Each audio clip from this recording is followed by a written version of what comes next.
What a gorgeous Monday morning here. Thanks for hanging out 9 to noon, listening to the fan whenever you choose to do so. The 651 Carpets Plus Studios.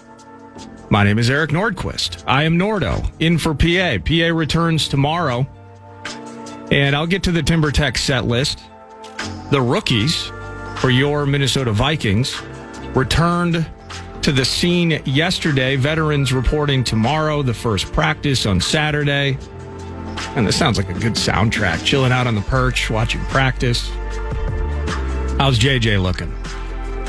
How's Jefferson looking? Man, Sam Darnold. No more Tommy Trimbles. All is going to be good. A handful of days from now. Max Fuller producing. Max, how did the initials game turn out? Listen, I'm sure some teams, when they played against Michael Jordan, were like, I mean, come on, guys. He's not that good. Like, he's getting overhyped. We got this. Yep. We got that dog in him. And then they realized why Michael Jordan is Michael Jordan. And Do-Young Park, I scored the first one. Kevin Fallness scored. Gavin Kaysen scored. And then Do-Young Park scored about 8 in a row. Dunked on us from the free throw line. I mean, it was like the ant dunk on Collins earlier this year. It was all up in our faces, in front of our families, in front of the entire world. It was embarrassing, but happy to be a part of history. He set the record for most points scored in an initials game. He did. Yeah. Tied the record with AJ and Sauce. He got 8 in a row. So you got the first one. I got the first one, and I proceeded to call myself Fro-Young Park. I called Doe a nerd. I said I was going to stuff him into a locker. Yep. That sounds about right. And none of that none of that came to pass. No. So I'm sure I'm like a lot of listeners. I was just on the other side of the glass in the prod studio putting things together, listening to Joe Mauer's speech, seeing if any of it could potentially enhance some conversation taken later that we'll be doing later in the show. When you got the first one, and I heard Fro-Young Park being screamed across the airwaves, I'm like, well, this thing's over. Yeah. I don't even need to so I turned it off, actually. So I just said, you know what? It's in the bag, and I can't wait. I've already pre-written an entire opening segment, assuming that you had won. So you were telling me that is not the case. That is not the case. I thought it was in the bag, but there was a hole at the bottom of the bag. And it's proceeded to slip out and down the hill and far, far, far away from me. I could have sworn the bravado that I heard following the very first clue and answer. I thought that carries. I mean, you were floating. I thought I was too, and Beach House was literally the only guess that even came to mind. So, I said baked ham at one point. Well, I did listen to more. I heard boulder holders of the mix. Fallness just. And apparently he wasn't that far off. No, he wasn't. It's the right idea. Wrong body part. Yeah, wrong chapter of anatomy. So Do-Young Park did indeed. He was victorious. He was victorious. I see that so that means if I'm doing the math here based on, so Horton, our beloved Wolves Vox. Yeah. He was kind of just happy to be there, it sounds like. He was. And he's not going to be happy because he's not allowed at the next party. He's still got to shake off that old Timberwolves spirit. He had that old Timberwolves spirit where I'm just happy to be here. I understand. Kind of a loser's lament. Right. Like he was just kind of dipping his toes in. Exactly. Not ready to win. Just not really understanding what it's like to stand on top. Alan Horton with the goose egg. Radio Fallness. He wore his 40th ranking well, it sounds like. Gavin Kaysen. All lapped. We don't have any like snowplow sounders or anything. We might. It'd be appropriate. The initials tournament. Lot of bleep talking from yours truly right now. Is I don't have to go until it's also a Monday, but I'll be facing off August 19th against Tom Pelissero, Ben Lieber, Lil B, Fox's finest, Amy Hockert. Oh, sweet. Yeah, I don't stand a chance. So, but you did pretty well. I was in your group last year. I'm pretty sure you just ran right through the group. Yeah, I smoked you in Pelissero. Yeah, I'm just keeping it low right now. See, I go the other route. Right, yeah, I go the other route. Opposite of me. Yes, yeah. I wait, and then as Common would do, give the old groin chop. I will. I'll wait until victory is secured. And then I will devolve into being a man-child, overly celebrating, and going completely nuts. Speaking of celebrating, the Rube Party on Friday. Oh. Little Rube Party recap, 9 to noon. So many of you showed out. I don't know how many people ultimately found their way to Forgotten Star Brewing, which is a freaking destination gem up there in Fridley. Awesome hosts. But it felt, 1,500, 2,000. I don't know how many people ultimately were there, but it was an absolute blast. 5 years in the making as it was billed. We had the live edition of Dr. Dan. See, this is what I was sweating all week because, Barrero and Guardsy, they do the live edition of Dr. Dan's Inbox. It was awesome. You got the initials game up on stage. Some Rubes got to play. You got Password. You're seeing this theme here of games with Common Antenna B. 9 to noon, we don't have games. Yeah. Now, a few years ago, we used to do Stump the Snob. And I had even thought, but this is what I was sweating all week, like what we were going to do. Because we don't do games 9 to noon. We just do hardcore sports and high-end reporting. Weekdays, 9 to noon on the Fan. We used to have Stump the Snob, sports trivia game. Have you ever seen Stump the Schwab? No, I've never seen it. So it's an old ESPN game show, and it's just sports trivia. But we did that, I believe. I mean, in 2020, there was nothing going on. No. Yeah, we played it several times when I was here. Meat Sauce and I once spent it's a 2-hour show. There were tons of elite prep and talkers in the mix. But maybe let's just say we did spend nearly a full hour watching like Scandinavian weightlifting contests syndicated on Bally's. Back when these were the good old days, back when we just had Bally's. Those were the good old days. Yeah. For like an hour in the summer of 2020, marveling over deadlifts. I remember talking about the Bundesliga. There you go. Absolutely. Those were dark Leipzig times. and Bavaria and tremendous. So we did Stump the Snob, and it was a fun game show, but I don't think my guy liked playing it. And if he was in the lead, he was taking it seriously, and it's all good. But if he was having problems, he would just start randomly naming adult film stars' names. And as much as I love my guy, like I don't like it's like it takes some of them took like 90 minutes to prepare. Yeah. And then you hit me with insert name here. And so that kind of faded off into the realm, and then real life was upon us again. And we didn't have to do Stump the Snob anymore. But I was thinking about that, and ultimately Jake is the Rube's name. He was at the party. We did Doing Your Best Vox impression. And you can see KFAN on the social channels. I think they got some pictures or video of it, but he was unfreaking believable. And then Hawk's band came out. Yeah, and it was sweet. Were you dancing on stage? Oh yeah, I was dancing on stage. Did the shirt come off? The shirt was off. Okay. The cap of the $8.99 bottle of Black Velvet was off. The next day, my guts were coming off. Yeah, no doubt, right? Yeah. Oh yeah. Saturday was a stay-at-home day? Absolutely. It was Buster Douglas versus Mike Tyson, and let's just say I was Mike Tyson. But Hawk's band, and Hawk's a showman, right? I mean, the band was terrific. Tommy Olsen, he's a showman. He's a showman, I think. Yeah. He plays to the crowd. He likes to showman. He knows what he knows what the crowd wants. Yeah. There's no doubt. You guys' bit was one of my favorite bits of the whole night, though. That was a brilliant bit, and those guys really they gave their all trying to mimic PA's Vox calls, and it was the best. Jake was so good, and here's just being honest about it. If Jake hadn't been so good, I 100% intended, or at least had hoped, because the crowd, right. We're in the Roman Coliseum now, and it's thumbs up, thumbs down, vote with your voice. We had Nancy, we had Haley, we had a few females up there. I'm just hoping one of them wins. Right. And I want to hear that high pitch. I want to hear the no. It can be as ridiculous as anything. I wanted one of Jake was too good. He was just too good, so he couldn't even fix the race. But no, it was an absolute blast. We probably should start doing that more often again.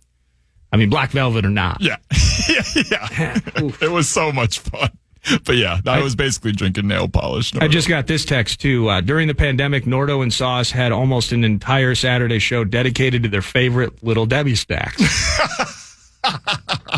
and he signed it, mail it in guy. Perfect. Says it all. That's classic. That was 4 years ago at this time. 4 years ago at this time, as we kick off 9 to noon. But seriously, Forgotten Star Brewing, awesome host to the Rube Party, and it was fun to have all of us together. And we sit in the studio, and I the only person I'm going to be looking at, other than my next guest, Mike Grimm, voice of the Gophers, Max is the only guy I'm going to see for 3 hours. And you guys communicate via text, you communicate via social, emails, good, bad, ugly. We love it, and we're here because of you, and we're just really thankful for that. And hoping that we can make the Rube Party a yearly affair again. But let's jump to the TimberTech set list, brought to you by TimberTech, timbertech.com. The rookies have reported. The contracts are signed. And it's party on for the Minnesota Vikings. Training camp's going to lift off later this week. Everybody, veterans in the mix tomorrow. And then Saturday, kind of the bring it, it's like the welcome back party. I forget how the team's specifically framing it up, but Rubes are going to be out at TCO down in Eagan. Pads on, practice a go. And it's going to be an absolute blast. Certainly part of the talker later today. I think Kevin O'Connell and Kwesi might be speaking later today as well, like right after lunch. Just during the lunchtime hour of the program, so Common can eat his lunch, and you can get to hear from the head coach and the GM. Twins swept over the weekend, a 2-gamer, a couple of close ones by the Brewers at Target Field. I believe the Phils are in town now. Summer League ended, and I hope you bring it up in Newsmax because Dillingham finally showed up, and he showed up in a big way. Summer League now done for the Wolves. And, another weekend of proving that real life can be more surreal, more incredible, and more absurd than anything that we watch in sports. But Max Fuller is here. He produces. I'm Nordo in for PA. PA back in this spot tomorrow. Welcoming him back. Excited for that. But I'm also excited for any opportunity to give away money to listeners. And Max has a keyword. Yes, sir. The Fan and BigDeck.com want to give you a shot to put $1,000 in your hand with our national cash contest. Enter the keyword credit at KFAN.com now for your shot at winning. That's keyword credit. Enter it now at KFAN.com.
Welcome back, 9 to noon.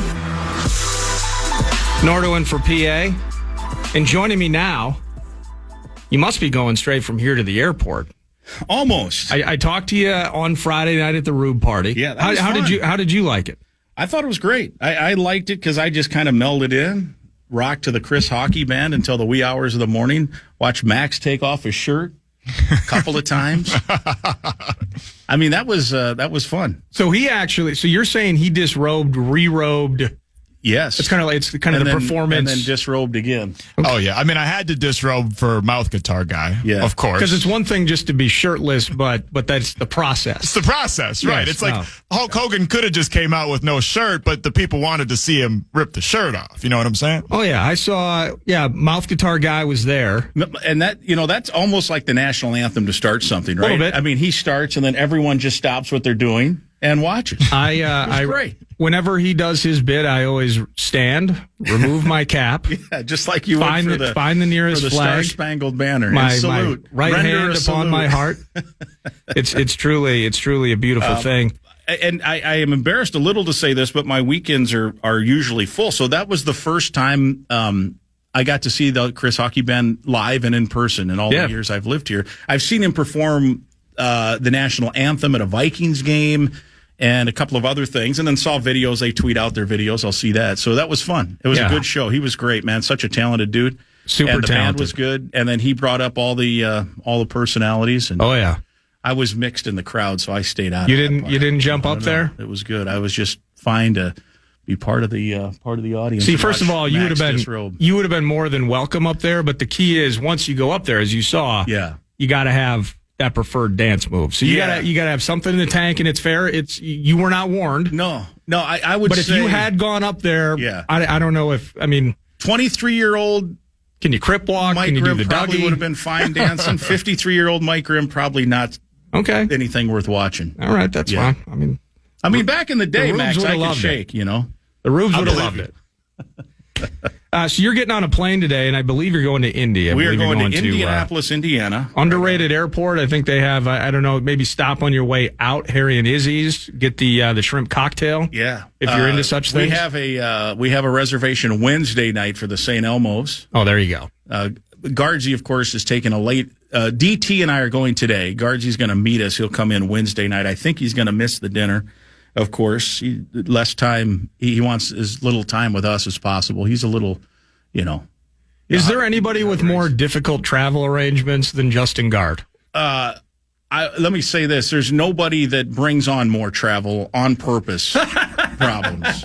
Like, he could make it simple. He just chooses to make it difficult because I don't know why. Oh, and now if he's listening, he's mad at me. But yeah, it's all self-imposed. Like, people feel sorry for him. Like, what are we feeling sorry for Guardsy about? The world it's a life of choices. He makes the choice to make it tough when the choice is there to make it easy. And God bless him. God bless him. God bless him. We love Guardsy. Anyway, we're leaving today. Big Ten Media Days. Big Ten Football Media Days. Teams, so it's gone from a 2-day event to a 3-day event. The Gopher Day is Thursday, so that's why JG's going to come out Wednesday. DT and I are going to go on Monday, Tuesday, and Wednesday. Okay. And we'll find out about all 18 teams and do some interviews. Isn't that nutty? Because I think they've gotten rid of the divisions, and it truly and maybe that's this is year one, right? So maybe in the future that changes. But and of course with the Gophers, if we're doing it locationally, we'll get all 4 of the new teams. But it should be. But it's just top 2 in the roost, right? It is, and I don't like that. I think TV probably push for that because they want as many marquee matchups as you can get. It's a 12-team playoff now. So when you said it'll probably change, it will absolutely change. The whole landscape will change. I was talking the other day with Joel Maturi. DT had an open house at Boulder Options, and the former Gopher athletic director was there. Is he still local? Maybe that's a dumb question. Yeah. Okay, he's still here, and he still goes to a lot of Gopher events. That's awesome. Anyway, we had. I don't think he'd mind me sharing some of the conversation we had, but he's like, we both agreed it'd be fun to have a crystal ball and see what it looks like 5 years from now. Yeah. Today, like what 5 years from now, 2000, that would be what 29, which is crazy to think about. But what will it look like? Because it's changing by the minute, and we'll see. Isn't that amazing, though, sometimes how this sort of stuff works? And it takes so much, so I get it. But it's the slow bleed, and then it's instant, where you talked about the idea of whether it's conference realignment or, the Pac-12. This is not a new conversation, right? It's 5, 6, 7, 8 years or longer. Yep. And so, but that's just a thing that's off in the future. It's fodder. We love Pac-12 after dark, the whole thing. But then almost overnight, deal's been consummated. Kevin Warren was a big part of this to start, and then I forget what the new guy's name is, the commissioner of the Big Ten, whatever. Yeah. But it's a slow bleed, and then it smacks you. Yeah, the UCLA USC thing. I remember I was just down the hallway here in my M&N studio, which is just around the corner, 50 feet from here. I think that was in July 2 years ago. Okay. And Spencer Tollickson texted and said, USC and UCLA question mark. And I'm like, what are you talking about? And within minutes, all of a sudden, everything is coming out that they're going to join the Big Ten. And that did catch me off guard a little bit, because there was, as you mentioned, lots of discussion about things. But I think the general theory was, amongst even insiders, was that this was going to be a ways away. And then Kevin Warren pulled a rabbit out of the hat and got those two to join. That's what Kevin Warren does. Yeah, and in essence, it triggered he closes deals. This chain reaction of events that the Pac-12 is no longer in existence. It took a little longer to see if Washington and Oregon, I think the TV people had something to do with that. Was that going to add enough value? Because as you start adding teams, the pieces of the pie, there's more pieces of the pie to split. So, if you got if we got $1 million to split up amongst us three, if we can cut Max out, that's $500,000 each. Why are we cutting Max out? Well, I'm just saying. So you have to figure barely out. make any money as it is. How do you know where my allegiances lie? No, I'm just using this as an example. Okay, let's say you cut me out. You two get to split group of three. We throw two knives into the middle of the circle and see what happens. But let's say as part of our little group here, we're gonna now the option is we could add PA. How much value does he bring to this group of four? Right. And is it enough that instead of $333,000 each out of our little $1 million kitty, he brings an extra $500,000. Now everyone gets more. So did Oregon and Washington bring enough to the pie to make it worth adding?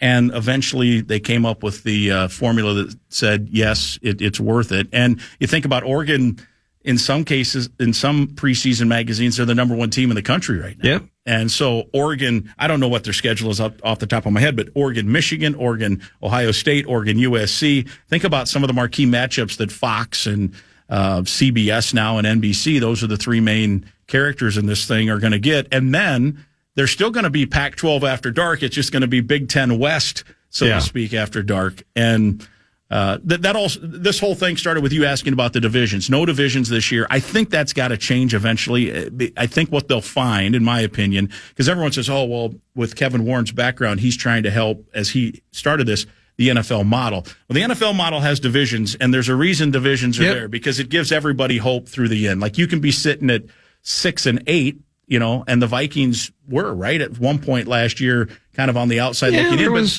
But there was hope almost up until there was hope, right? Oh, and now, that's why we're here. We sell if hope. You're Minnesota or you're Nebraska or you're Wisconsin or Iowa or Illinois or Purdue, and it's October 15th, and you're sitting there at 3-4 or whatever the record might be. I say it's October 28th or whatever.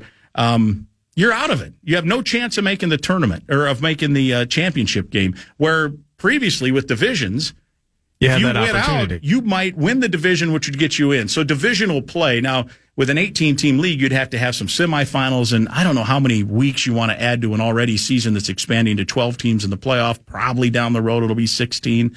So anyway, it's a huge conversation, and that's why it'll be fun to see where it goes, and it'd be real fun to see what it looks like 5 years from now if you could see it today. Well, I think what's really cool about it is for Gophers fans that have been pining for years. Like, how long it's been that we've played in a Rose Bowl. Well, we just brought UCLA into the conference, and now we can play in the Rose Bowl. Well, that's the only chance, because the Rose Bowl as we knew it, as I grew up with the Rose Bowl, that whole thing's done now. It's over. There is no Rose Bowl. That stinks. Like growing up in Big Ten country, that was the glamorous granddaddy of them all. It's what people in Big Ten country every year strive for. That's what people have asked me, what do you think of expansion? I'm like, well, with everything involved, now that the Rose Bowl is basically as we knew it, first of all, the Pac-12 doesn't even exist, but the Pac-12 Big Ten annual matchup is out. It's going to be part of the playoffs. I'm in for the expansion now, and this is not a knock on any Big Ten city, but I've been to Champaign enough, and West Lafayette enough, and East Lansing. Iowa. You want to mix it up a little bit? Let's go to Seattle. Let's go to L.A. And we'll see where it all takes us. But I'm from a selfish standpoint, as a guy who travels with the team. for each game, I'm in for some new places to go. Does so top teams in the conference? You mentioned preseason bits, but it's kind of interesting. Like Michigan, how much did they fall off post Harbaugh? So you got Sharon Moore coaching the team now. You got Washington, who played in the national title game, but they're replacing Penix and a head coach. I think a lot of people are lauding what Jed Fish has done there thus far. He's hit the portal heavy. Jed Fish, a former offensive coordinator at Minnesota. That's right. Yeah, absolutely. 1 or 2 years, I can't remember, for Tim Brewster. And he then moved on. Where's Tim? Which class at crop of tight ends is Tim Brewster currently? Is he still at Colorado? At Charlotte now. He's at Charlotte. He's back in North Carolina. So is that a good or a bad sign when a person jumps from place to place? Well, he has been to a lot of places. Ranks? Yeah, he has been in a lot of places. I don't know. I don't know for sure what the right answer is. Okay, I didn't make that up. He was with Deion last year. He was. And Jackson he was State. at Jackson State with him as well. He was at Florida Mississippi for a couple State. of years. He was at Florida. He was at Texas A&M. He was at Minnesota. Yeah, he's been. And the CV's got to have very small print with this thing. Yeah. Okay, well, yeah, he has been. Good luck to Charlotte. He has been around. The Charlotte 49ers. Charlotte 49ers. They have a coach who I'm a fan of, though, the head coach at Charlotte. Does it say what his name is? I'm trying to remember. Biff, I think, is his first name. At Charlotte? Yeah. Biff, is it Poggi? Yeah, Piogi or something like that. I don't know how to pronounce it. I just seen enough of his Well, he went 3-9 last year, so we're hoping for an uptick. You need an uptick, but I've seen enough of his the videos and stuff at his clinics. He's a great talker, so I've been a fan of his just watching videos over the years of him. But yeah, you're right. Washington coming off of national title appearance. Oregon, USC's got all the talent in the world. Let's see now. They lose the former Heisman Trophy winner who goes to the Bears. Caleb Williams. But apparently they got some cat. Is it Miller Moss? Yeah. Is that the name? And that's what they're going to do. They're just going to, the proximity to players there. So you have people in the world that have two first names. Yeah, what was the guy's name? We have found I think it's Miller Moss. Okay. He's got two last names. Very That's interesting. True. Good point. And then you got the Buckeyes. I just saw somebody make a wild prediction that they're going to win it all, and I think they've got the talent to. Be interesting to see how their quarterback situation plays out. They got the Kansas State transfer, and I think there's some thought that there's such a talented roster that there's other quarterbacks on that roster that could also push him a little bit. So we'll see. And then there's just this muck in the middle, I'd call it, right? And without divisions, that's where the Gophers are. Yeah, and without divisions, it's gonna probably we'll have a pretty firm idea of who's in it and who's out of it, and then where that leads you for the postseason. The other thing is with 12-team playoffs, and maybe not this year, but at some point, there's going to be 4 Big Ten teams that make it in the 12. Often years it'll be 3, and so there could be a Big Ten team that's a 10 or 11-2 team, 10-2 regular season, not make the championship game and get it. 9-3 might be pushing the luck a little bit, but with strength of schedule and different things, it's going to be a weird. With 12 teams, it's going to be a weird thing to get used to for a little while before you figure out who. On one hand, it's going to be hard for the Gophers to necessarily get into first of all, as we said, there's no Rose Bowl, but on another hand, it opens up. There's more possibility. Like if on a year you just happen to hit it, and you're in the top 3 in the conference, you're going to make the playoffs. Yeah. And so if pie in the sky is being absolutely tops in the division, that is certainly pie in the sky. Yeah. But maybe you get to 4. Maybe you have a dream season. Yeah. And that puts you in a better spot. Well, let's put it this way. In 2019, and again, it's a different looking schedule then to now, they were 10-2 in the regular season. And I think at the time, and when the playoffs would have been announced, they were around 12-15. Yeah. Needed that Wisconsin game. Right in there. If you win that Wisconsin game, if it's a 12-team playoff, you're in. Was that Quentin Cephas right out of the gates with a 50-yard touchdown? In 2019, actually, the Gophers scored a long touchdown to start that game. They did, 7-0. And then it went the other way. Okay. Yeah. In some snow, right? That was a snow game. It was a snow game. Yeah. Game day was here, the whole bit, everything, and didn't work out.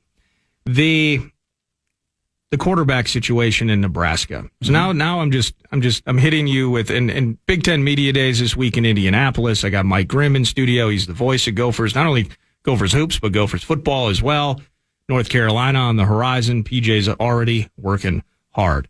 Dylan Raiola. So I don't know anything about this kid, but I remember his dad. So his dad, Dominic Raiola, he was with the Kitties. He spent like 14 seasons as an O-lineman. Yeah. And Not speaking about him as like Hall of Fame, but he was great at Nebraska too. 14 years with an NFL team, like that's equity. And he was a terrific Husker as well. Yeah. Is this guy, is he more highly touted than like the Adrian Martinez types were? Yeah, this kid's the number 1 ranked quarterback in the country. So this is the cream of the crop. He was committed to Georgia. For real. He was committed to Georgia. And I think that as we find out later, the Scott Frost coaching staff had some issues, including the head coach, it sounds like, and it just wasn't a match. Okay. And then when that coaching change happened, Matt Rule can recruit. I think we're seeing that there. And now with name, image, and likeness, they've got some resources that maybe some other schools don't have. And all of a sudden that became back on the table. So he decommitted from Georgia, and then he had a great spring game. And so that has pushed everyone into thinking, can this be the year? This is hard to believe, right? Nebraska is a blue blood of college football. They have not been to a bowl game since 2016. It's the longest drought of any Power 5 team or Power 4 team. Now, think about that. No, I mean, what would the odds have been if in 2002 I'd have said, from 2016 to 2024, it would be Nebraska that was on the longest bowl drought? You would have gotten long odds and made a lot of money. And it's been a 3 or 4 year process now. Even as Scott Frost's career was winding down, every preseason magazine had them overranked because there was always hope. There was always a good recruiting class. There was always this. It probably also helped that they have such a ravenous fan base that if you rank them a little higher, you might sell a few more magazines or get a few more clicks on your webpage. Even the Gophers in an awful season can find their way to Detroit. Yeah. I mean, the Quick Lane Bowl's just sitting there for anybody. And Nebraska has not been able to do that. So the question is this the year? Yeah. Is Raiola the guy that can do that? Is this the year that they live up to? And again, they're not being billed as a Big Ten title contender. I don't think many people would say they're going to finish in the top 2, but they're going to finish where? And is it better than they have? And is this the first year they're going to make a bowl game since 2016? I wonder how much bitterness there will be with these new squads rolling in if you just look at the standings 5 months from now. And it's Oregon in the top spot. It is USC, probably not UCLA. Washington figures it out with Jed. And you're just in Michigan's 5th in the conference. Right. They'll be like, what the? I get it. TV dollars rule all here, guys, but and it's also not fun. There's also sidebars to the whole thing. First of all, if people have an ESPN app or a CBS Sports app, click on just for the fun of it on your phone. Yeah. Click on college football, click on standings. You can't get all the teams on the page. You have to scroll. It's 18 teams. There's no division. You have to scroll. So that's weird. And then secondly, you're right. Like the Wisconsins of the world who have been pretty good, the Iowas of the world, Penn State, right? They're probably that next tier. Yeah. Where do they fall in here? By the way, Minnesota and Nebraska do not play this year, which will be a little strange as well, getting back to Nebraska. But where does Nebraska fall in that? Where does Minnesota fall in that? There's 18 teams. Wisconsin traditionally had been, a all-time contender in the Big Ten West, although they haven't won it in a while. Iowa's won the last 2 in the West. Now that division, and Minnesota's been in contention, never been able to get over the hurdle there. But I mean, now what that a division's pleasure gone, so it now you're was. just throwing in to this batch of 18. It's an unbalanced schedule. It's just going to be really a weird feel, I think, as the season goes on. Yeah, I mean, the chance to win the West and go get absolutely waxed by Michigan or Penn State, that or became Ohio State. Yeah, that became a Big Ten tradition. Yeah, and they've taken it away from us. Speaking of quarterbacks, your thoughts on Max Brosmer entering the mix, and as part of, and eventually I do want to get to a couple of things specific. PJ talking.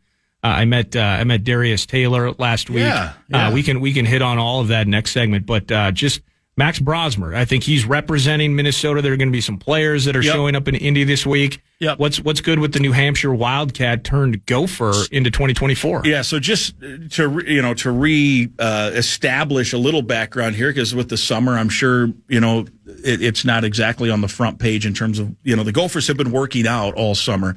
And it's Brosmer, Max Brosmer. Brosmer, not Brosmer. That last name. He's a bro, not a bra. He's a bro, you know. And so he enrolled in January. So he's been with the team since January after coming off the season at New Hampshire, so New Hampshire's is an FCS team. Yeah. Same as Northern Iowa, North Dakota State, go Bison, Eastern Illinois, all those teams. South Dakota State, the reigning champion in that division, and New Hampshire had a decent season. I think they were 9-4. He was among the best quarterbacks in that entire division. I think he led the FCS in a couple of categories. And they have what the Heisman Trophy is to FBS. The Walter Payton Award is to FCS, and he was one of 3 finalists for that. So it tells you he was an accomplished quarterback. So now the question is, and the Gophers have hit on a couple of guys, non-quarterbacks from that division that have come in and started. And in fact, a guy like Jack Gibbons has gone on, and now he's playing with the Tennessee Titans in the NFL. Has moved up from FCS, played for the Gophers, and now is in the NFL. So they have hit on a few of those guys that have made that transition. It's a little probably different at quarterback. So now the question is, does it translate? He's clearly going to be the starter, and I don't want to put too much on him, but to me, it is the number one key to the season. If the quarterback is good, then this team has a chance to be good. And if the translation or the transition isn't as good as Gopher fans hoped or we all hoped, then the season probably won't go as well. And again, there's a lot to talk about: defense, offense, returning starters, special teams. But to me, it does. There's a simple part of it. Yeah, I mean, if he's good, they can be pretty good. Now the question is, does it translate? Watched him in spring ball, and from day one of spring ball to the end of spring ball, there was a lot of progress. I could see a lot of progress. Now I'm not a coach or an evaluator, and sometimes I see stuff, and then it turns out like, what was I talking about? Other times I'm right on. So who knows if this is going to be working right? But I think he's a smart guy. I've said this before. He reminds me a little of the years Northwestern have been good. You know, they kind of go 2 or 3 years good and then 2 or 3 years bad, 2 or 3 years good. And a lot of it is dependent on quarterback play. The years they've had good quarterbacks, they're not Heisman winning quarterbacks, but they're smart guys that move just well enough to avoid the rush and find a guy, throw it on time, on target, make the right decisions. And all of a sudden the game's over. Northwestern's won it. And you look, and whoever the quarterback is, whether it's Kafka, who are some of those guys, Brett Bazinet or whoever else, you look and they're like, man, 24 for 30, 292, 2 touchdowns, no interceptions.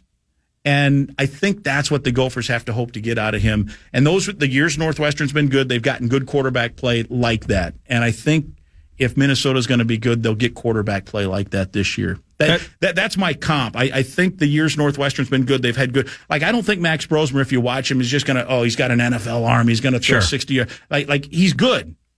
But I think he's smart. I think he can make right decisions. I think he's savvy enough and veteran enough that he'll step up in the pocket and make a perfect throw and just deflate a defense. That kind of stuff. That's Mike Grimm, at Mike Grimm with 2 M's and the number 3. Follow him via X. He's the voice of Gophers football and basketball. When we return, some Darius Taylor. Now, we need Brosmer, not Brosmer, to be good this year. But in the end, they're going to hand it to Darius Taylor a bunch. I met him last Thursday. I love the kid. Looking forward. And he's going to be in Indy as well. But another segment, a Gopher football-related conversation, Big Ten-related conversation with Mike Grimm around the corner. It's Nordo in for PA on the Fan.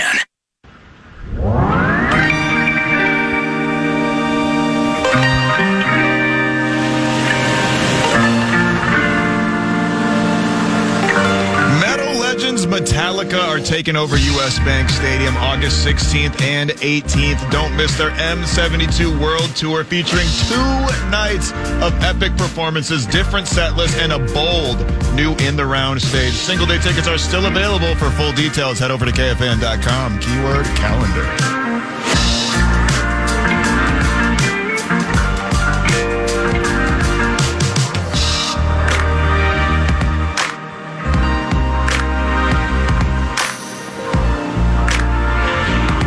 Nordo in for PA, another segment with Mike Grimm, voice of the Golden Gophers. Mike, Darius Taylor was in studio with me last week. That interview, if so inclined, can be podcasted, free iHeartRadio app. Just look for the Paul Allen channel.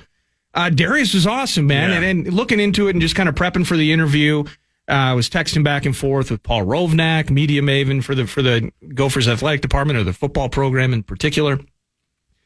And, freshman season, and if you're just looking at stat lines, right? Like, he only played in 6 games, I think. And we were talking about the Huskers. His first carry, I think, of the year was just one in that entire game, that 13-10 win, I believe, against Matt Rule's squad last year. But then the dam broke. And in his next 5 games, he was averaging $160 and a score. And he went for 200 plus in the Quick Lane Bowl. Yep. Like there's, and then I get to meet him, and it's just there's a quiet like intensity and commitment from this kid. His background story is so interesting, and it's sad, it's heartbreaking. He was raised by his aunt and his grandmother. His father, unfortunately, he's in prison for murder. Like there's a Star Tribune article about it. Randy People Johnson can read that story. And so, but now he's here. He's entering his sophomore year. He even said it himself. We like to run the ball at Minnesota. Probably played in, everyone's going in the transfer portal these days, but he didn't.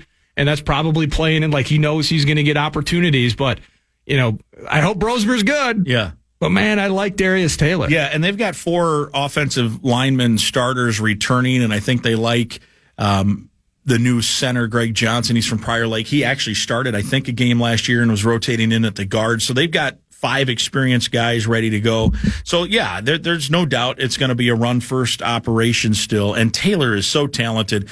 I think the question will become, what's the meld point, the mesh point, the how many carries do you think you want to give a young guy to try to keep him healthy? Because he was getting 35, 40 carries, and maybe you still ride him. I don't know the answer to that. I think they feel good about the depth. They've got a couple of transfers in the running back room. They've got another freshman in. They've got Jordan Newman, Tyler's brother, who had a pretty good end of the year last year when everybody else was getting hurt. He was a walk-on.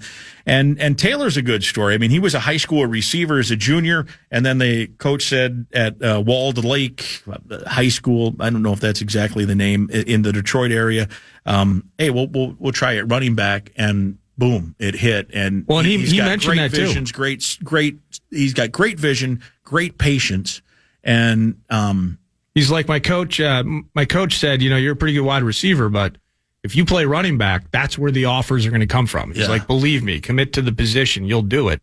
And he's like, he's a confident kid. I would have gotten a few offers, as a wide receiver, but mailbox was full when they saw me running with the ball. And he is a tackle breaker.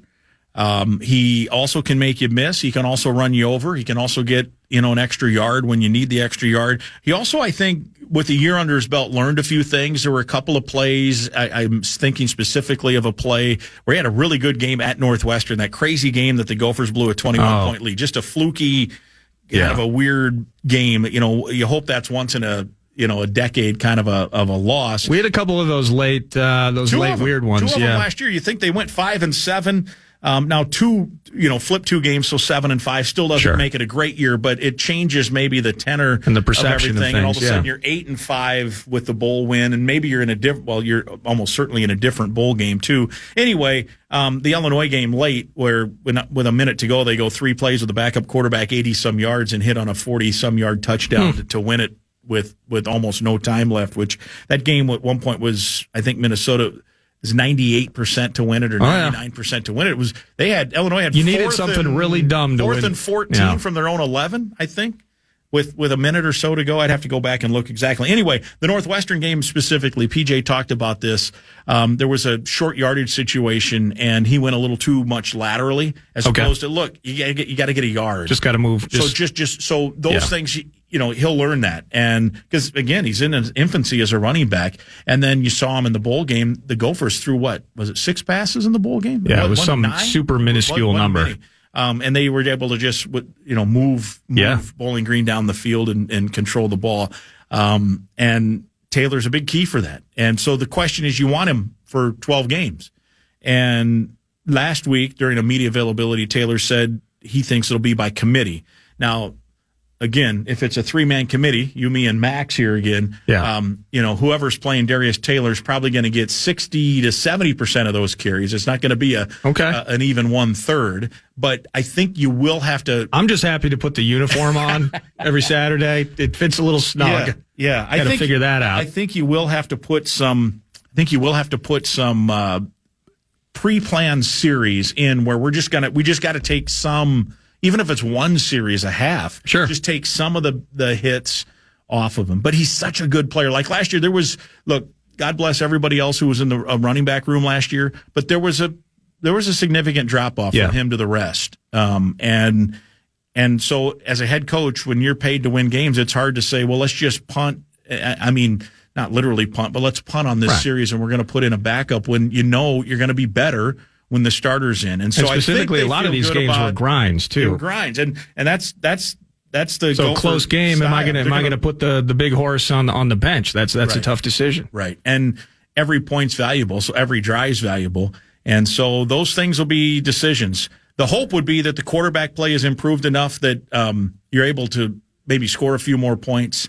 That could also be a way to lessen the load on a running back is throw the ball more. He's not going to have to carry 40 times if you throw 13 more times a game. I mean, there were a couple of, low number of passing plays in a game. And so if that position is good with Max Brosmer, then you can maybe automatically reduce the number of carries and the number of workload. And look, if he's completing 18-yard passes, 25-yard passes, 6-yard passes downfield, it's all for a positive outcome. You don't have to move the ball exclusively on the ground. Time for a couple more for you here. What is your role? And I guess maybe this is a completely different question, but I am kind of interested, like, what are we expecting to hear from PJ? Like, it's a positive thing, right? It's on the front end of the season. Yep. There was UCLA here, and now that, there was some talking about that job opportunity. Was that a real opportunity? But he's still here, and now UCLA's in the conference. Was that Deshaun Foster that took that job? Yeah. It was, former Panther, I think. Yeah, and a former UCLA Bruin. What do we expect to hear from PJ? It's all positive. It's all into 2024. More teams, more competition, more opportunities, of course, to get better. Is that kind of the vibe? Yes, that's exactly what we'll hear. Well, I just did his speech for him. You want to write it out and send it to him. They're going to talk about and so it's a 3-day deal. Minnesota's day is Thursday. And then, I guess that must be 6 teams a day if my math is right there. Yeah. So Minnesota will be one of 6 on Thursday. Cody Lindenberg, you had already mentioned the other 2 guys. Cody Lindenberg will be the 3rd guy with Brosmer and Darius Taylor. And the kicker, Dragan Kesich, who's a great personality. He's been on the power trip. Sounds like an awesome dude. Great dude. And he will be on the trip as well. He will be posting. He'll be doing interviews and posting on social media and different things. So keep an eye out for that on Thursday, and I'm sure they'll have some tape stuff that will get out there later in the week and into the weekend as well. Yeah, I think it's just, look, everyone's optimistic at the start of the year. One of the nice things about Big Ten Football Media Day is you get to hear from the coaches at a point in which they're all speaking from a reference of optimism. Sure. And then as the season starts to go, every team has the chance to make the playoff this year. Every team has a shot. 0-0. And every team, there's so many good players. I think more than ever, there is an opportunity that coaches feel like we've got skill. Now, can we translate that to wins? And I look, this Gopher team, I voted this morning. They ask us to vote on a 12-player preseason All Big Ten. I'm looking at the stats from last year. And based on now, look, there's some transfers coming in. Gabriel from Oregon has to be one of those 12. He's at Oregon now. Came from Oklahoma. Put up big numbers there. So you say he's one of them. Who else do you put in there? All of a sudden, I'm looking. Darius Taylor, 132 yards rushing a game. That was number 1 in terms of yards per game returning. Do you count him as one of the 12? Daniel Jackson has the second most receptions and receiving yard combination returning.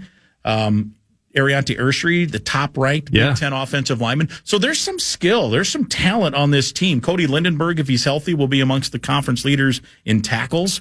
So then the question becomes, what do you do with that? How do you work the schedule? And I think all this muck in the middle, as I called it earlier, you're looking at Minnesota, Purdue, Northwestern, Iowa, Wisconsin, Nebraska probably falls in there. Michigan State probably slots in there.